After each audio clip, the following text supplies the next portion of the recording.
Welcome to 100 Yards Football. Today is our NFL Draft Prospect Special. Today I'm going to highlight Justyn Ross, wide receiver at Clemson University.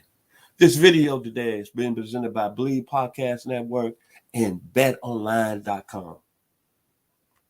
Justyn Ross.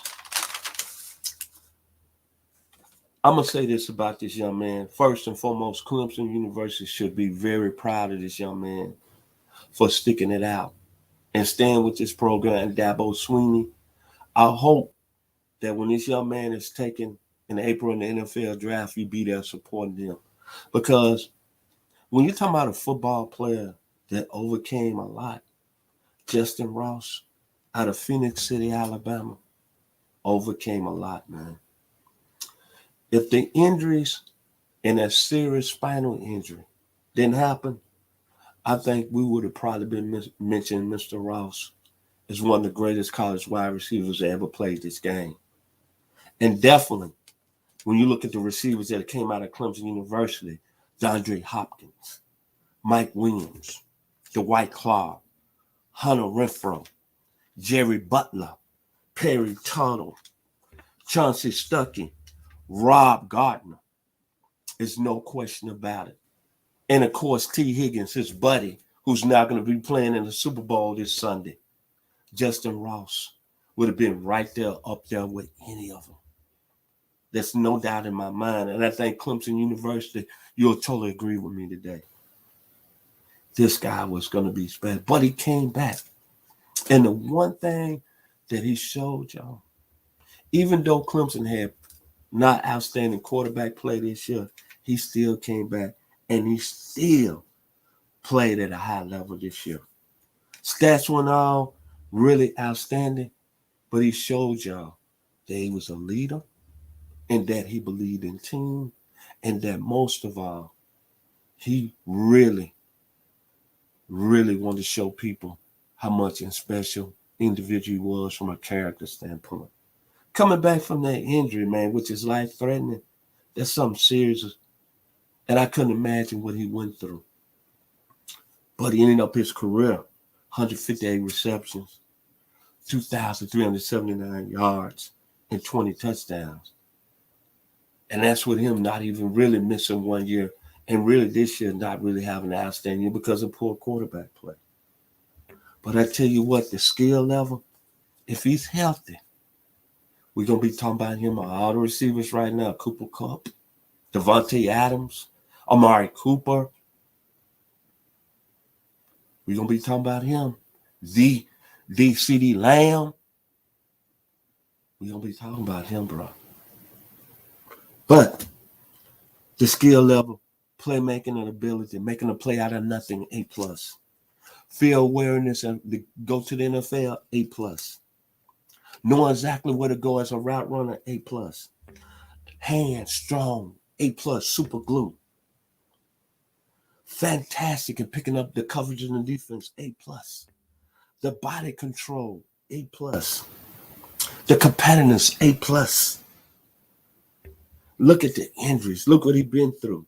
But he still came back, and he's a willing blocker, A+ this year. Has Ward level. But what separates him, I think, is always the big game competition. As a true freshman, everybody was talking about T. Higgins. Everybody talking about Trevor Lawrence. Everybody talking about Travis Etienne. Clemson won the national championship his freshman year.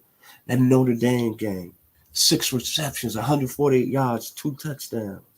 Had a 52-yard touchdown reception, a 42-yard touchdown reception. But this what separates me.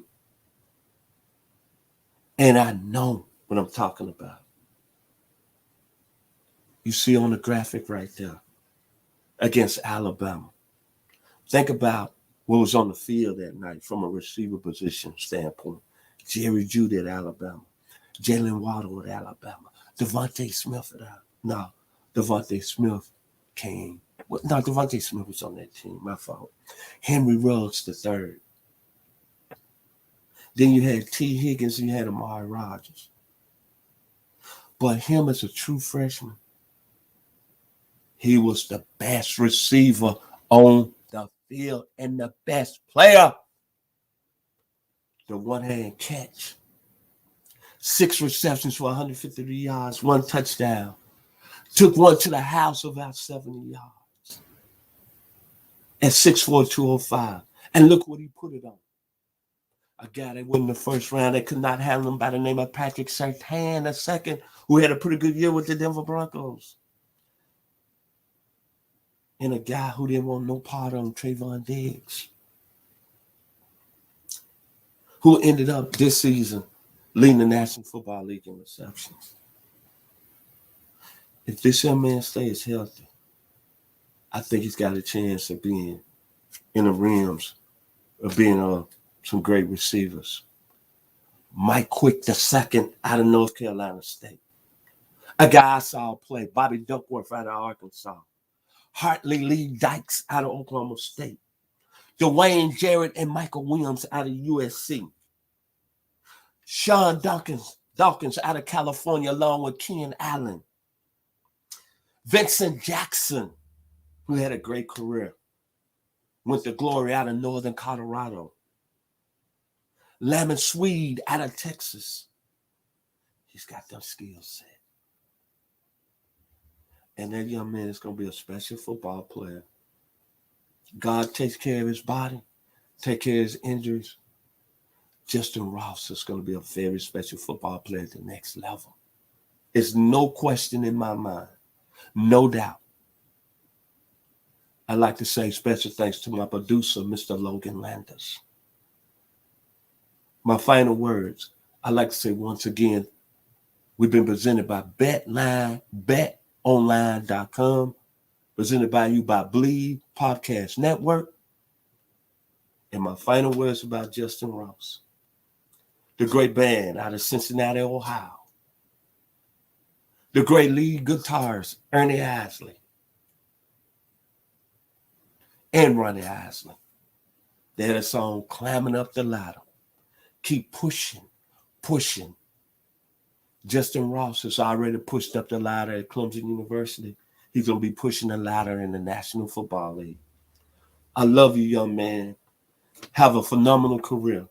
I admire you. I respect you for coming back from a serious injury.